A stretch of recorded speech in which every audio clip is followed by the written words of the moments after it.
Moto, no? Adventure? Dala dito kasi may problema daw yung kanyang charging system. Ito, double check ko to. Tatlong yellow.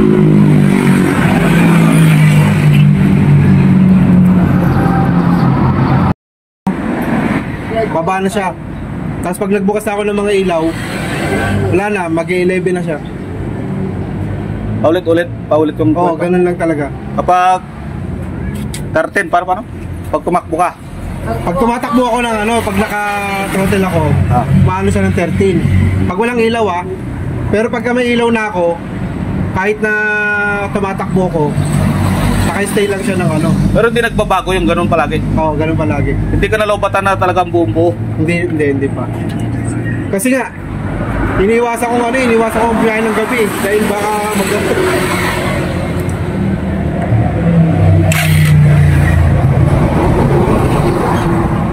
Ayos sa akin.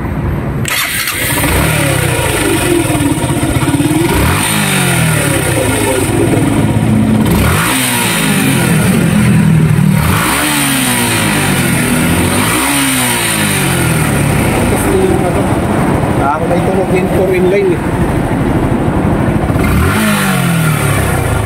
13. Nakakulit mo.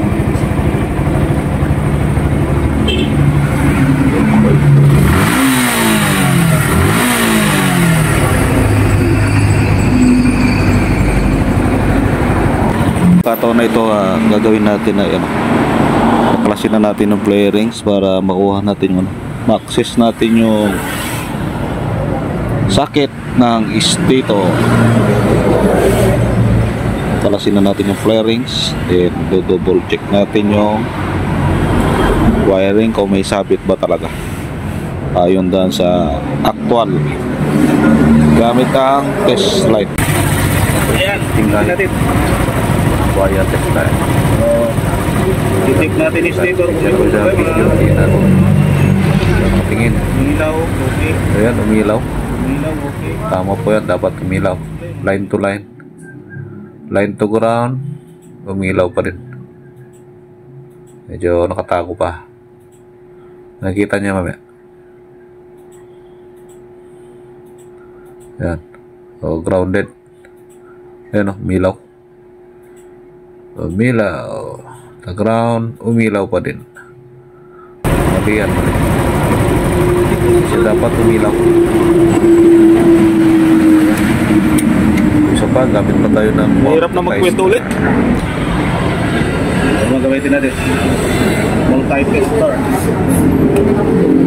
Maririnig niya tutunog. Di bali mahaba video natin para matutunan nyo na step by step. Titor pa din. Titor line. Problema ka lang hindi nakatutok na pa. So, kinicheck natin ngayon line to line. So, yan nagkaroon ng reading. Meron. Problema. So, line to ground. Meron pa rin. Grounded talaga. Okay.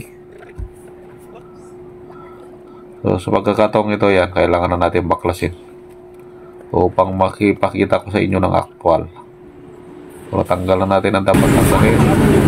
So, ito na. Yeah. Wow. Wow. Wow. Kunti-kunti pa lang. Baka narap. Hindi pa siya putol, bro. Punog. So, lumalaki ng lumalaki. 4 weeks. Ayan. Confirm. Grounded na. So, kaya hindi siya nakakapagbigay. Wala ko ng big bike na eh. Ito na, nakapaglas na natin sa crankcase. So, first time ko makagawa ng FI na gitser. Paaralin muna natin yung diagram kung paano nila ginawa. Ingat na sa pagputol. So, ginamit lang natin yung mga light, mga hammer. Hindi tayo pwede gumamit ng hammer talaga. So, sayin lang natin yung mga dulo-dulo niya. Kakaiba rin yung way para mabilang ko, ma-analyze ko kung paano ba nila ginawa, kung alternate o opposite, parang ginawa. So, nung napag-aralan ko na yung diagram nila, paano ginawa. So, magtatlo-tatlo pala magkatabi. Yan, nalinis na natin yan. Nilagyan ko rin ng tape para parang slider ko yun. Slider para hindi magasgas yung wire. Kahit hilain mo, meron pa rin siyang protection. Dalawang ikot ng tape. Walang kaso yan. Insulator yan ng bakal. Okay. So, dito tayo mag-umpisa kung saan ang dulo ng mga wire. Yung tatlong wire na dilaw. So, dyan ang simula. So, yung diagram nila, yung style nila, tatlo-tatlo magkatabi. Continuous. So, 18 poles yan, bali, dalawang tatlo, so bali, 6. Bawat wire, 6 na pole. So, ang ikot niyan, dapat makakagawa tayo ng 36 turn or medyo pataas konti. Okay lang yun. 36 turns. So, pinabagalan ko yan. O, yan na talagang normal. Hindi katulad na na-edit. Yan ang normal na bagal natin. Niingatan natin yung magkapatong.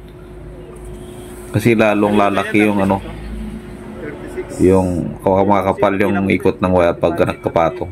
Ayun, iniwasan natin. So, kung bibilangin mo yan, kung matapos mo yan isang na yan, isang latag na, abot ng 12 turns hanggang 13. So, yan yung totoong bagal ng paano tayo kasi manual tayo. So, mabagal man tayo, okay lang yan. Importante dyan, tama yung output ng ginagawa natin. Yun yung importante doon. Yung kalalabasan, output, yung normal na ilalabas natin na voltahe. Para compatible dun sa charger o regulator. Tapos, para tama yung papasok na kuryente sa ECU. Okay? So, mabagal. Niingatan natin na magkapatong. So, masakit sa kamay yan. Okay lang yan, trabaho yan. Tapos, mababa pa yung patas yung puwang ko. Wala tayo kasi talaga tayong besto, parang ganyan. Kasi assorted yung gawa natin. So, iniba ko. Kasi mukhang baliktad yung besto ko kanina. Dapat ang maayos yung harap. Kung saan yung kitang-kita pagbukas si stator. Yeah. So, yan nga yung unang winding. Tatlo-tatlong magkatabi. Yan, nakita nyo na, naka-gloves na ako. So, pinas forward na natin yan, kaya ganyan kabilis. Pero sa actual, hindi pa. Mabagal yan. So, mahaba video natin, kaya ganyan. So, sinusuportahan ko rin ng colorless na pintura. Mas mahalaga dyan yung hindi magkadikit ang dalawang coil, yung dalawang magkasama. Kasi pag nagkatabi yan, ibig sabihin bawas na yung haba ng wire. Yun yung ibig sabihin yan. So, ito na. Bilis ng fast forward natin. Ayan na. Yung tatlong wire na Y connection. Ayan na. Kakabit na natin sa wire. Sa dilaw. So, yung paggawa din ng wire nila, iba-iba din. May isa dyan, may dalawa sa likod. So, sundan lang yung pattern. Anong pattern nila, sundan. Wala tayong magiging problema. Importante dyan, tama yung haba ng wire. Pareho. Kasi kung maiksi yung isang wire mo dyan sa coil, mali yung reading. Ka-fluctuate yung niya, AC. Okay? Kaya ko tinitesting yan para sinisigurado ko na connected bago ko sulda. Kasi kung hindi sila connected, susulda mo, kakarasin mo na ulit. So, ginagawa ko, sinisigurado ko na connected yan. Ayan. Ayun, kinapalan ko pa ang sulda. So, wala pong ano dyan, hindi po aabot sa body ng motor yan. Kasi meron pong ano yan, may pinakalagayan yan at nasukat ko na yan.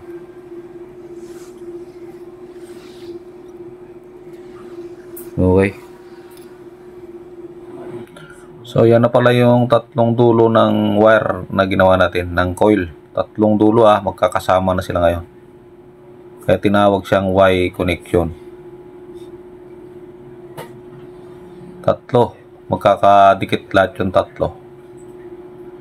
Ang tatlong dulo naman nila sa wire nakakonect sa dilaw. Okay. Ito naman paggawa, pinapakita natin, kaya natin pinapakita para magtiwala kayo sa kaya mo to.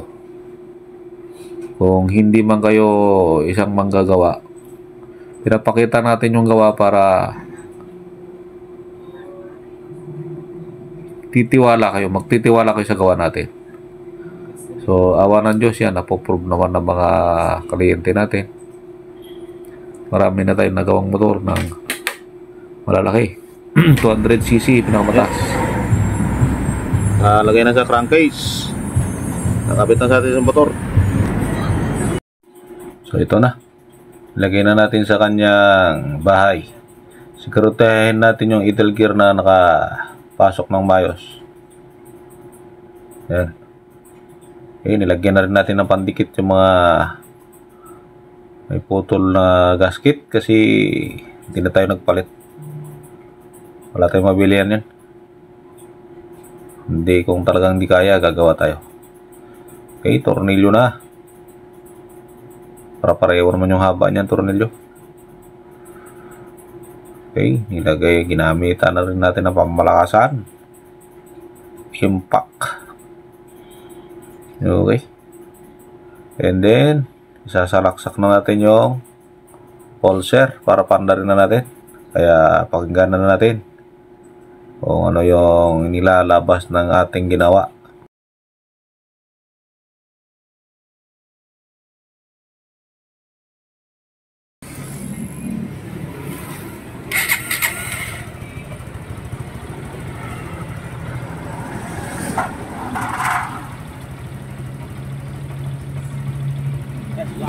Yan, actual check naman tayo. Line to line. Tatlong dilaw. So pagka-check mo, dalawa kagad dyan. Lipat ko sa isa. Okay, good. O, tama. Line to ground. O, wala. So yan yung tama. Dapat wala. Okay, floated yung ground. Okay, double check. Okay, good. Okay, thank you Lord. Thank you Lord. Wala sa body. Good job yung ginawa natin. Good job. Yung sa'yo kanina na ilaw. Okay, wala. Tulad ng sinabi ko kanina, grounded. May ilaw yan. Ayun. Okay na, tayo muna natin. Patay muna natin. Baka mag-retreat yung motor. May ECU pa naman. Baka magulat pagpasok ng AC.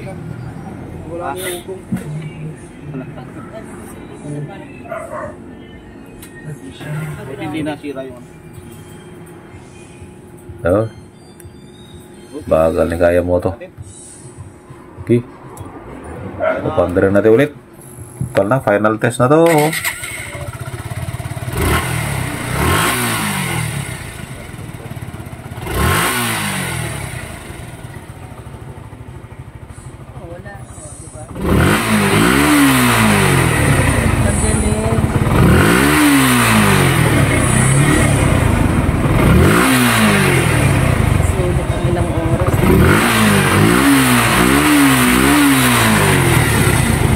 Good. Very nice. Downtown. May ari. Vlogger din. Ulitin mo ang pangalan? Charging na siya. Ha? Director. Director. Wala, di ko mukha. Kaya mo ito, vlog. Ah. Kaya talaga. Direct charging. Ay. Ilang oras?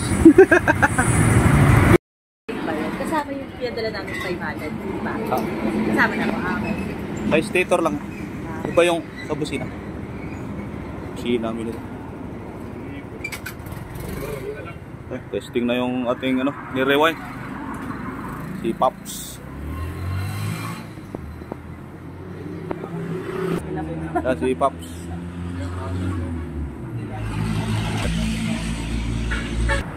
Ano, okay? Ayos.